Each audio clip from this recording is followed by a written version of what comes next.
یہ کہانی ہے پرانے زمانے کے دو دوستوں کی۔ دونوں کاروبار کے سلسلے میں اپنے ہمسایہ ملک گئے۔ شروع میں تو انہیں کوئی خاص روزگار نہ ملا اور وہ چھوٹے موٹے کاموں سے گزارا کرتے رہے۔ انہوں نے پھر قصاب کا پیشہ اختیار کیا اور گوشت فروخت کرنے لگے۔ کچھ مدت بعد جب ان کے پاس خاصی رقم جمع ہو گئی تو انہوں نے وطن واپسی کا فیصلہ کیا۔ انہوں نے اپنی ساری کمائی ایک تھیلی میں ڈالی اور واپسی کی راہ لی۔ راستے میں انہوں نے ایک اندھے فقیر کو صدا لگاتے دیکھا، ہائے میری قسمت، آنکھوں کی روشنی بھی گئی اور دولت بھی، کاش مجھے ایک بار پھر اپنے ہاتھ پر روپیہ رکھنے کا موقع مل جائے۔ وہ بار بار یہی الفاظ دہراتا تھا۔ ان دونوں نے اندھے فقیر کی گریہ وزاری سنی تو اس سے پوچھا، بھائی تم ہو کون اور قسمت سے یوں شکوہ کیوں کر رہے ہو؟ اندھے فقیر نے ایک آہ بھری اور کہا، کیا بتاؤں بھائیو، ایک وقت تھا میں بھی تمہاری طرح سکھی تھا، میری بھی بہت سی جائیداد تھی، میری بدقسمتی کہ سب کچھ تباہ ہو گیا اور میں امیر سے فقیر ہو گیا۔ ان دونوں آدمیوں میں سے ایک نے کہا، مگر تم یہ کیوں کہہ رہے ہو کہ کاش ایک بار پھر اپنے ہاتھ پر روپیہ رکھنے کا موقع مل جائے؟ اندھے فقیر نے کہا، کبھی میرے پاس ہزاروں روپے ہوتے تھے، اب جی چاہتا ہے اپنا نہ سہی دوسروں کا روپیہ ہی اپنے ہاتھ پر رکھ کر تھوڑی دیر کے لیے جی خوش کر لوں۔ وہ دونوں بہت رحم دل تھے۔ انہوں نے آپس میں مشورہ کیا اور اپنی تھیلی فقیر کے ہاتھ میں تھما دی اور کہا، لو بھائی تم اپنا دل خوش کر لو۔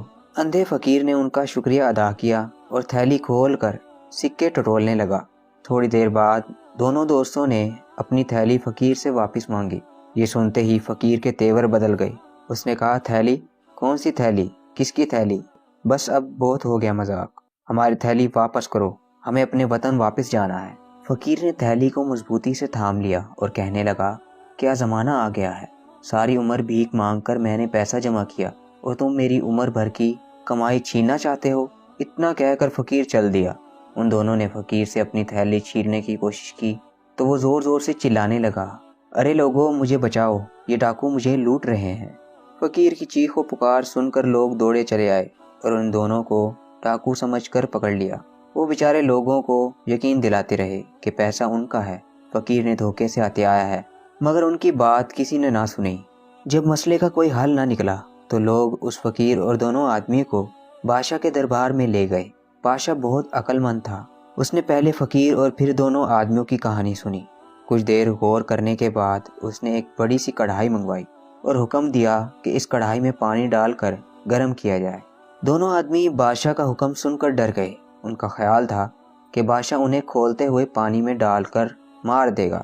موت کے خیال سے وہ لرز گئے۔ بادشاہ کی سخت گیری اور انصاف پسندی بہت مشہور تھی۔ کڑھائی میں پانی ابلنے لگا۔ بادشاہ نے حکم دیا، تھیلی کھول کر سارے سکے پانی میں ڈال دو۔ بادشاہ کے حکم کی تعمیل کی گئی اور سارے سکے پانی میں ڈال دیے گئے۔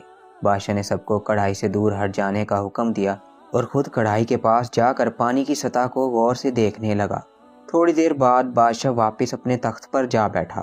اس کے بعد اس نے حکم دیا، کڑھائی کا پانی گرا دیا جائے، روپے ان دونوں کے حوالے کر دیے جائیں اور فقیر جھوٹا ہے، اسے قید میں ڈال دیا جائے۔ بادشاہ کا فیصلہ سن کر دونوں آدمیوں کے دل میں خوشی کی لہر دوڑ گئی۔ شاہی فیصلے کے مطابق انہیں ان کا روپیہ واپس مل گیا۔ دونوں بادشاہ کو دعائیں دیتے رخصت ہو گئے۔ فقیر کو قید خانے میں ڈال دیا گیا۔ دربار میں موجود ہر شخص حیران تھا، بادشاہ کو ان آدمیوں کی سچائی اور فقیر کے جھوٹ کا کیسے پتہ چلا؟ لوگ یہ جاننے کے لیے بے چین تھے۔ آخر قاضی نے ہمت کر کے پوچھا تو بادشاہ نے کہا، ہم نے گرم پانی کی سطح پر گوشت کی چکنائی دیکھ کر اندازہ لگا لیا تھا کہ یہ روپیہ ان دونوں نے گوشت فروخت کر کے کمایا ہے۔ بادشاہ کی بات سن کر دربار میں موجود ہر شخص بادشاہ کی دانائی اور انصاف پسندی پر اش اش کر اٹھا۔